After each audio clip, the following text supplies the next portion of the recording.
Okay, it's too distracting.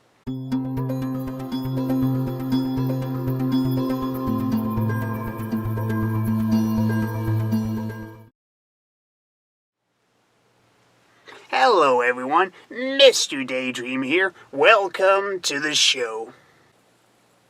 Now let me tell you about fidget spinners.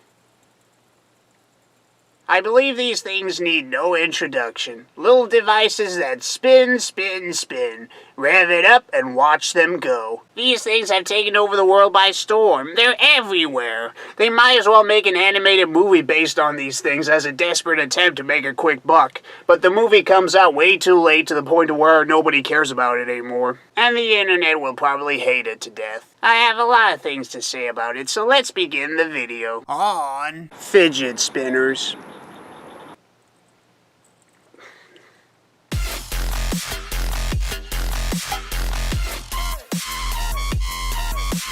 I originally had no intention on making a video on these things because, well, I just didn't think there was any point to it, to be honest. But that all changed when I took a trip to Denmark a few weeks back. I love Denmark. It's a beautiful country with lots of beaches, forests, and old towns. Oh, sorry, I drank too much Faxacondi. Anyways, as I was exploring the country, I became extremely surprised to see how common these fidget spinners are despite being out for so long. I thought they would have died out by now. I'm not joking, these things were everywhere. Supermarkets, gas stations, candy stores, even the streets. I mean, what the heck? Here I am trying to find some flødeballer and æbleskiver mix, but instead what I find are these three-pronged UFO-looking things that I can already get anywhere in the US. Despite being increasingly irritated by these things, I still decided not to make a video. But the final straw happened when I was looking in a bookstore and came across this 100% fidget spinner. Besides the baffling title, the very idea of writing a book about fidget spinners is quite possibly one of the most desperate things humans could ever do. Also, don't get the wrong idea about the price of this book. It's not $49, it's 49 krona, or crowns as they would say it in English. $1 is worth, roughly 6.5 crowns. I could have sworn they were worth more than that. Anyways, if we do the math, this book costs about $7.77. Still too overpriced. Look at this nonsense. Tips, challenges, the coolest tricks. How the heck do you perform tricks with something like this? It's a stress reliever. Its only purpose is to spin for your amusement. That's it. That'll be like if they made a book on how to perform cool tricks with one of those wooden massage things. I just couldn't believe that such a book could actually exist. And no, I did not buy it. I mean, what? I'm not an idiot. So I decided to make this video instead. Enjoy. It's so hard to resist spinning these things. Despite being around for quite some time, the reintroduction of these things in early 2017 is when its popularity began to rise like crazy. They use ball bearings in order to spin for long periods of time, similar to the wheels on a bike. They come in many different shapes and colors to choose from. It has been said that these things were meant to treat and help those with autism or ADHD, but that's debatable. Nevertheless, everyone seems to enjoy them, regardless of what their purpose are. It doesn't seem to matter at this point. You can buy these things almost everywhere, just for fun. I sometimes go to a convenience store and say, "Do y'all sell those little things that spin?" "Oh, you mean fidget spinners?" "No, Beyblades." I may be a jerk for doing that. It goes without saying, but if something becomes popular, they warrant a ton of videos on YouTube. Now, I don't necessarily hate them all, but I feel like they've gone way overboard with these videos, to the point to where it's absolutely ridiculous. So I'm about to show you a number of these videos I found, so buckle up, because we're about to see some truly dumb things. The most common type of video I truly can't fathom are fidget spinner trick videos. Just how desperate do you have to be? It's like what I mentioned earlier, fidget spinners were designed as stress relievers, not toys. So how the heck can you create tricks for something that wasn't intended to do tricks to begin with? I just can't take it seriously. Like, look at this one. 10 best fidget spinner tricks. 10 tricks? I can't think of a single trick to do with one of these things. How the heck did somebody create 10 tricks? Or more? That's insane! Wait a minute. I have an idea for a fidget spinner trick. I call it the reverse fidget spinner spin. Amazing, isn't it? Oh no, look at this. Fidget spinner tricks with a professional fidgeter. I think I just became dumber from reading the title. Did somebody really just coin the term fidgeter, as in somebody who spins a fidget spinner? I'm sorry, but no one's ever going to take you seriously if you refer yourself as a professional fidgeter. You might as well make videos on how to do tricks with stress balls. Enough with that nonsense. Next video.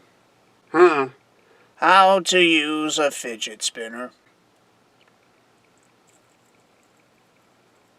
There we go. Next video. Realistic Minecraft fidget spinner videos?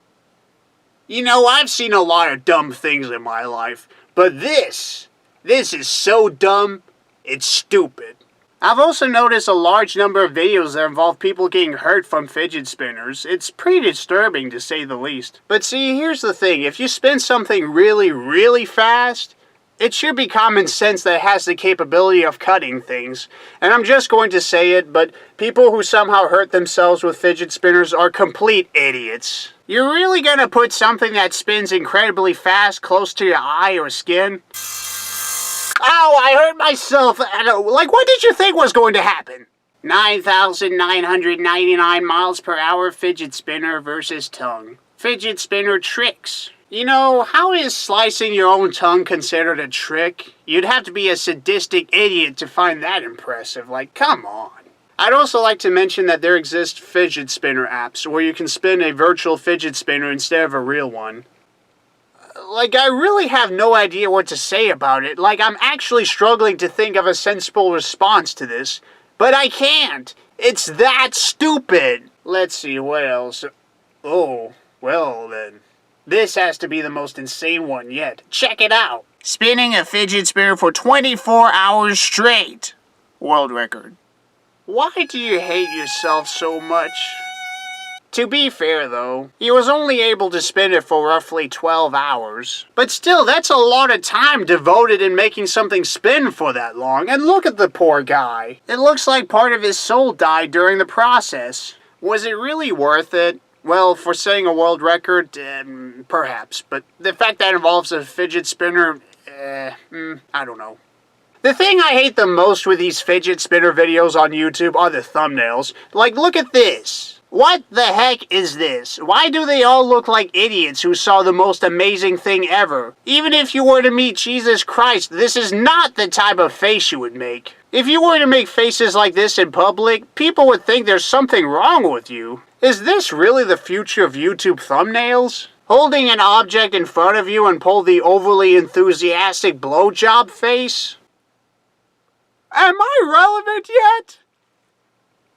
I think I'm losing more brain cells the more I delve deeper into YouTube. I should probably move on to the next topic. When I saw these things become extremely popular, I just somehow knew that large parts of the internet were going to hate it and call it the worst thing ever. And I would say it's the same reason why people hate dubstep, just because it's popular. Darn hipsters. But no, people have made legit reasons why they hate it. The most common one? It's very distracting. Anything that spins is sure to get your attention, and when they keep doing it over and over again, you're bound to go nuts. It also doesn't help that they make that constant whirring sound. So it can be really hard to focus on your work when somebody behind you won't stop spinning those things. So that's something I can agree on why fidget spinners can be really annoying. But what I don't agree on are people who try so hard to apply negative connotations to it. There are people who apparently hate the thing so much, they try to turn it into a symbol of white supremacy or a sign of autism. You know, this is absolutely degrading. There's nothing funny about this. Instead of just, oh, I don't know, ignore something that's popular, there are people out there who feel the need to take something they personally don't like, desperately turn it into a negative controversy, and ruin the fun for everyone. I mean, come on, they're just stress relievers. I mean, sure, they can be distracting, and idiots have gotten hurt from them, but that can be said with any toy. And to say that they're absolutely terrible is a real stretch. You're really gonna say that these things are the worst thing ever when Pogs were a thing? Remember the 90s?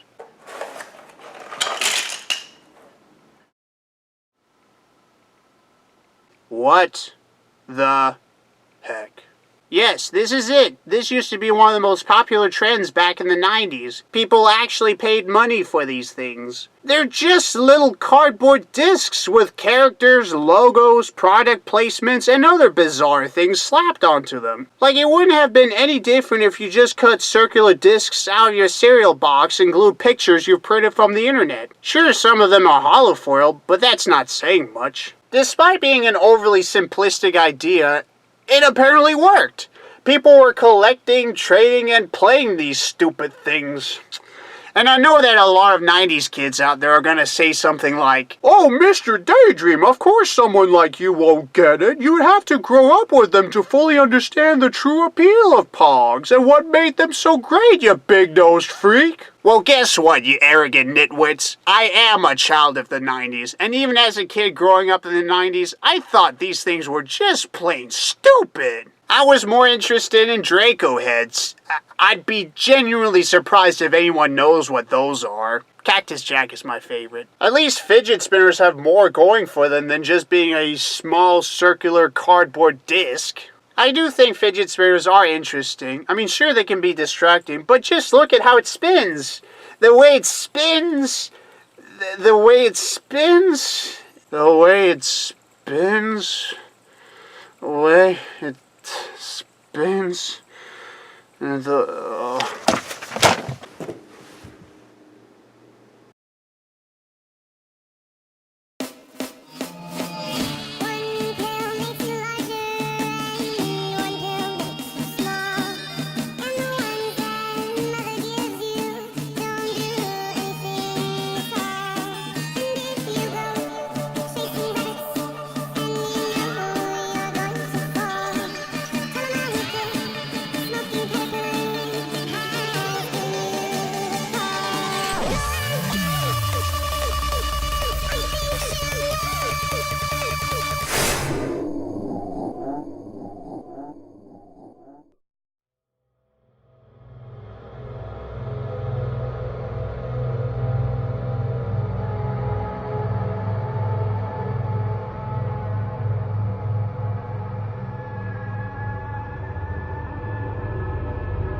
son of a...